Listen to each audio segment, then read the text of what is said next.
Welcome to Day 4 of Pollinator Week. On Day 1, we talked about different pollinators visiting different flowers based on the characteristic of the flower. Now why is that? It's not just a coincidence that flowers are shaped just right for pollinators to reach the nectar inside. So we know that when a pollinator reaches into the plant for nectar, it gets pollen on its face and body, and so when it visits another flower, it carries that pollen with it and then pollinates that flower. Now this benefits the plant because the plant's able to reproduce, but it also benefits the pollinator because the pollinator is able to obtain a food source. This relationship of two benefits on both sides is called a mutualism. This is a result of millions of years of coevolution. Coevolution is when two species evolve in response to one another. Plants have been evolving traits for millions of years that best attract pollinators to their flowers, and pollinators have been evolving traits to best get the nectar out of the flower, like moths and butterflies, who've adapted long tongues so that they can reach the nectar in tubular plants. Shapes of flowers are not the only strategies plants have to attract pollinators. Visual cues, scents, nectar and pollen rewards, and flowering timing are all strategic characteristics used by plants as well. Many plants are visited by multiple pollinators, and many pollinators will visit multiple plants.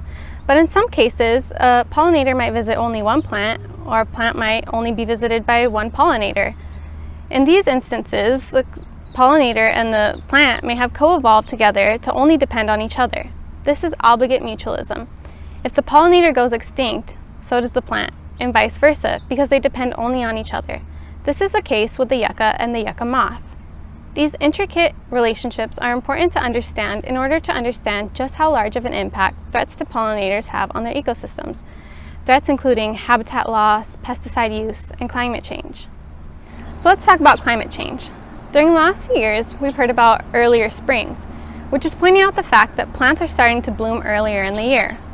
As plants recognize the temperature cue to bloom, pollinators may have just laid their eggs to time hatching during normal bloom times. This is mismatch timing. When flowers bloom earlier than their pollinators, not only do they not get fertilized, but pollinators and their offspring are now without a food source. Obligate mutualisms are especially sensitive to this threat because they depend only on one pollinator. If their timing is mismatched, we may not see the return of either species in following years. Luckily, there are many actions that we can take to mitigate climate change and to help pollinators and their ecosystems. Tune in tomorrow for the last day of Pollinator Week to learn about all the ways that we can help pollinators in our desert ecosystem.